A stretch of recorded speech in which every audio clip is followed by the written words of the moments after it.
What's up, guys? Welcome back to another episode of R&R. As always, I'm Logan. I'm Ethan, and today we're going over the Ruger PCC carbine.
This one is the full-length version.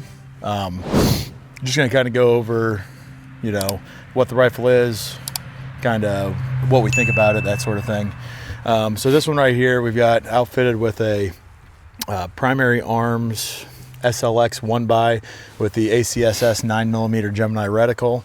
It's got a Silencer Co. HD9. This one is set up to take Glock mags. So it's got the Glock mag insert that comes with the rifle. The rifle comes with a... the Ruger insert. Yeah, it uses like Ruger Security 9 or whatever their 9mm handgun is. It uses those mags, but it also comes with the insert, so you can take Glock mags.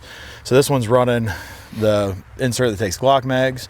It's also got the Magpul backpacker stock on it. This is a takedown version, which we can't show you on camera, but I will break it down so we can get some footage of it broken down, and just give you kind of some overlay of the stock, because the stock is pretty cool, not gonna lie. I mean, you've shot this gun a little bit. What do you think? I mean, it's for training purposes. I mean, kind of like what we will talk about, get to, you know, having like a nice what'd you call it, like a companion rifle to like your handgun or your CCW or whatever it may be. Obviously, everyone knows by now that we are Glock fanboys, so we have mags and mags and mags of Glock. But like he said, having that insert, just having that capability of swapping them out, and a lot of people may think, oh well, you know, is it complicated? Is it what? It's literally what, 3 bolts? Yeah, two or 3 bolts. Yep. You flip the gun over, you take them out. You drop the other insert out, you literally drop the other one back in, and then just do the opposite and screw them down. But I mean, especially for how this thing's outfitted, how you got it set up, you know, suppressed with the fixed 1x. If you really want to get, you know, rambunctious, you can scoot that up a little bit, throw a magnifier on it. I know they do have the SLX. The SLX. They do have the magnifiers for that too. I love it. I mean, the past couple weeks or so, we shot it quite a bit. Well, and to kind of give a little preface on this as well, I've had the carbine itself since I think 2017 is when I got it. Yeah, it's been close to 10 years. I would say. It's been a while. I've shot a lot of rounds through it. The chassis is new, the optics new. It used to have an RMR sitting on it. I've always used this suppressor on it. Well, yeah, the gun's very accurate. It would make a great like vehicle gun, and I'm not even saying necessarily like a truck gun, which it would make a great truck gun. Yeah, be great for like a side-by-side, something like that. So like, you know, if you want to be able to take out a groundhog at a little longer distance, whatever it may be. But before we get into it too much, let's go ahead and bring them in a little closer so they can. So yeah, now we've kind of brought you guys in closer. You can kind of see the gun a little bit better.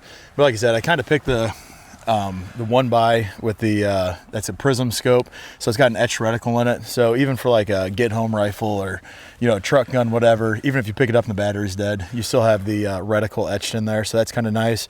This is a pretty rugged optic for what it is, for how inexpensive they are. I mean, we do have them on ARs as well. Yeah, the 3x variants. 3xs, and we haven't beat the crap out of them, but we've used them. So I mean, we know that they can hold up pretty good. And we've got another buddy, Caleb. He had the 1x on his AR-15 for a while. He's gone through classes thousands of rounds. Yep. So they're definitely reliable. Yeah. So I mean, for what they are, they're pretty good. Especially this one right here. I think I got it on sale for like $160. So it's a great price. Primary arms, right? Yeah. Right. Yeah. Yep. But anyways, so the rifle itself has a fluted 16-inch barrel. Like I said, it is a takedown variant. It's got a nice Picatinny section that's actually in the actual receiver, so it's not kind of like a janky, you know, something you have to throw on aftermarket. If you do decide to shoot the iron sights are very nice. I've shot them pretty extensively. You have your fixed front, obviously, and then more like a ghost ring in the back, like a peep sight in the back. Yep. But it's overall it's a great rifle, and like I said, kind of the role it fills, it would be a great get home rifle. It would be a great truck gun, side by side gun, something to mount on a rack in a 4-wheeler, whatever it may be. But the theory behind like the whole get home rifle concept is, if say you did have to walk for an extended period of time, or you had to get out of a situation, this isn't like a main fighting carbine. This is going to be, if something goes down, it can get you out of a sticky situation, and it uses the same magazines as your defensive CCW duty whatever firearm. And 9mm is easy to find, so are Glock mags. Relatively cheap as well for both mags and stuff. Yep. You can get janky 9mm, even though obviously it's not as cheap as what it used to be, but you know, it's a lot better than what it was 4 or 5 years ago. So that's one kind of role this gun can fill. The other one is like a training rifle. So if you do have a lot of steel targets like we do, when we're shooting AR-15s, you know, anything 5.56 or heavier, we have to be at least 100 yards back to shoot at the steel. And then if we're closer, we're shooting paper. These, you can shoot them at the same distance you would a handgun. So it makes it very nice that you can kind of train and, you know, do your close-up stuff using it. The other great thing about it too is with this having the 16-inch barrel is you do get some more velocity out of the 9mm.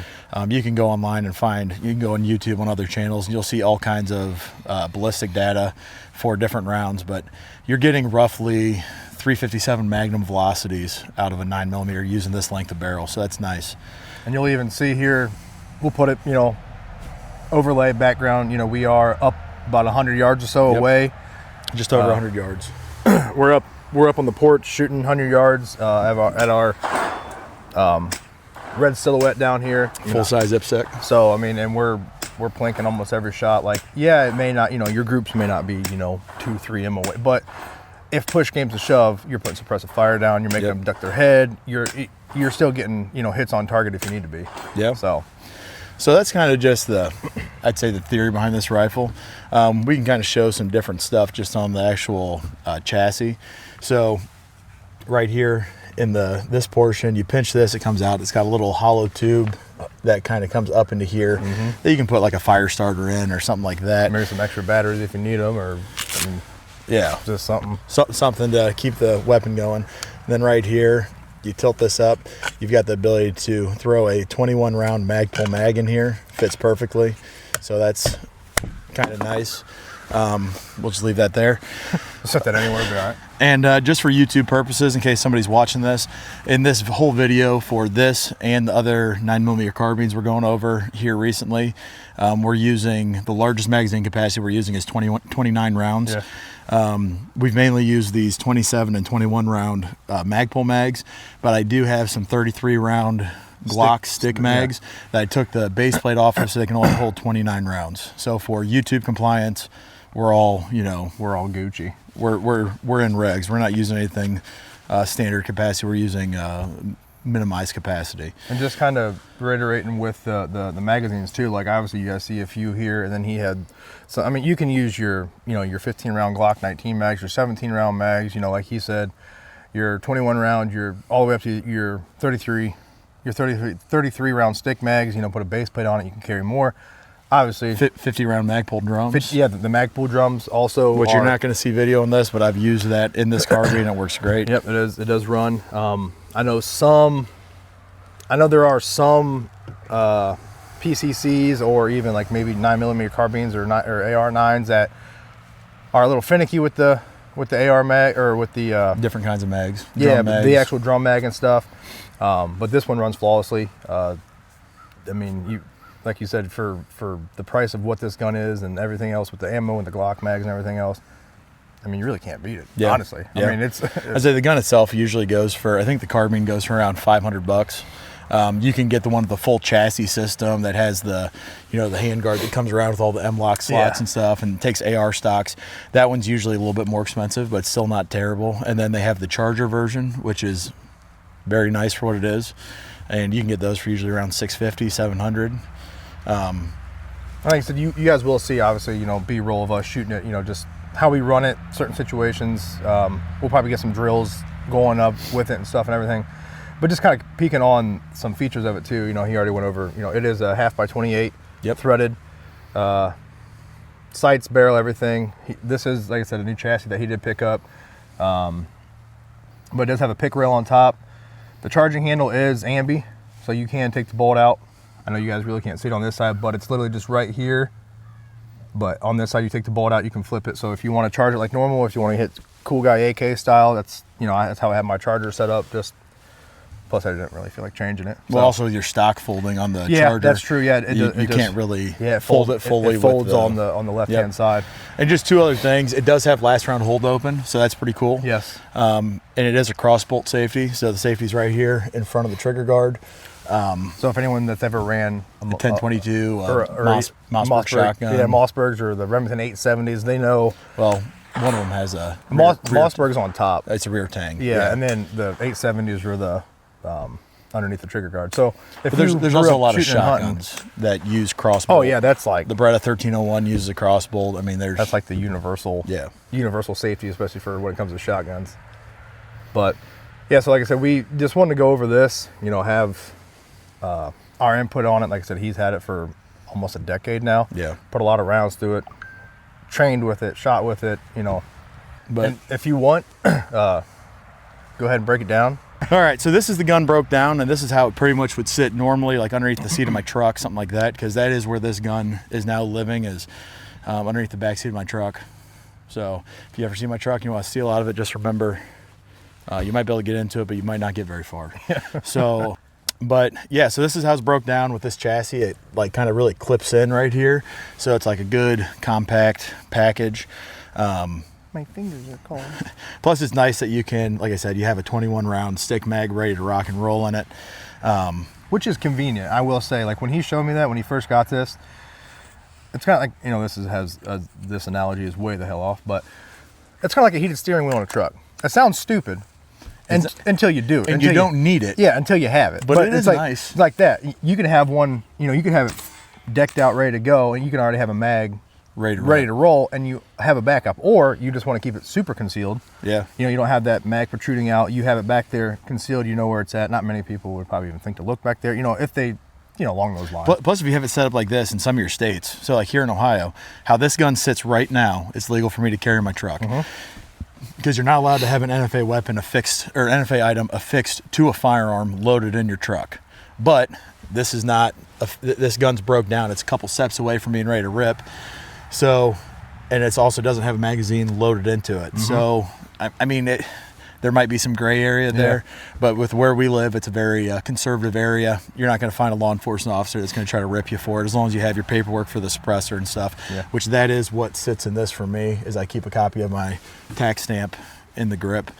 And the barrel, as you guys can see, it being underneath, it does go into like it's like right here, as you can, hopefully you guys can see, it's like a rubber gasket. Yeah. It kind of sits in there and has some grip or some texture to it, so it's not like rattling around or spinning or whatever else. So little things like that, I mean, that's a nice little feature, you know. And the cool thing about this gun too is, so say you are somewhere, there's an active shooter situation, whatever it may be, I can reach underneath the backseat of my truck, grab this gun out, and I've got my CCW on me, which is a Glock, or the Shadow Systems, but it uses Glock mags.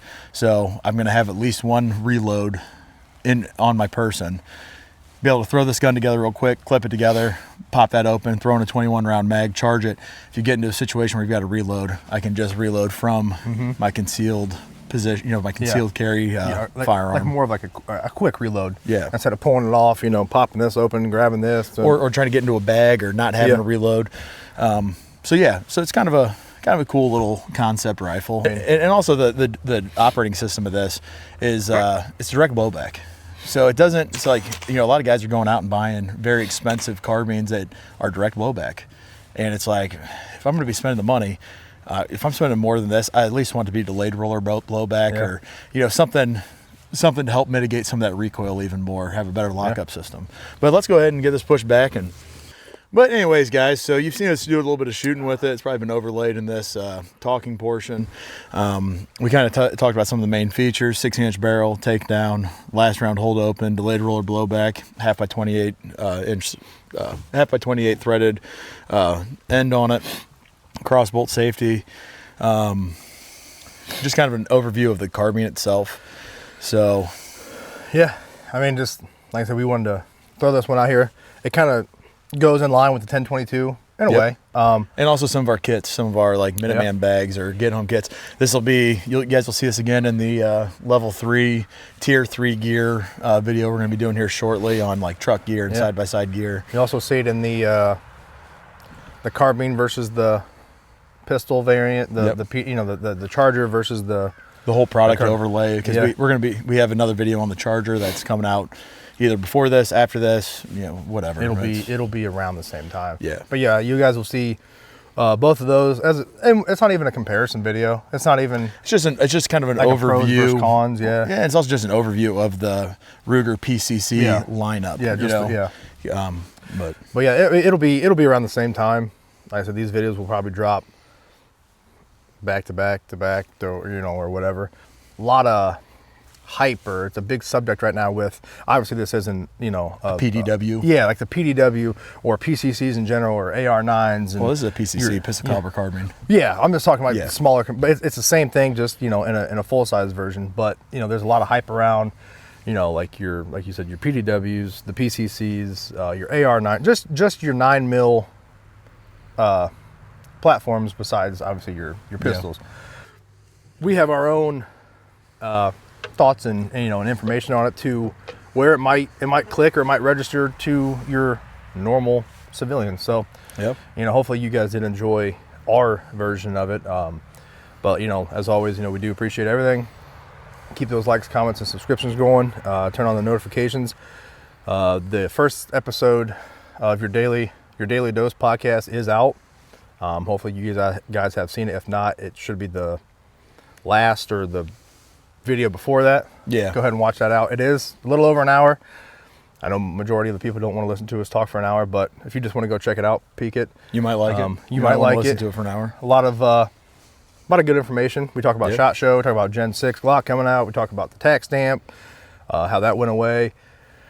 Give a little background. And so you guys get to know us a little bit better. Yeah, a little background on us, more than just, we're two dudes from Ohio who record each other with a camera and talk about guns. But and then also, I know we've said it for like the last month or so, but now that Christmas is came and gone, and swing on over there and sub to that channel too, so we can get this bug out giveaway going. Yeah, the links are in the description on both channels. In the description, reloads, it has daily, and daily has reload, so it doesn't matter. It's always there, every single video. But yeah, so we want to get that up there so we can get that out to you guys. Hopefully, like he said, you guys have made it this far. Make sure you do like, comment, subscribe, have those notifications turned on, so you do know when we do drop a video or short or anything else. And as always, we'll see you guys next time through Daily Dose of R&R. See you guys.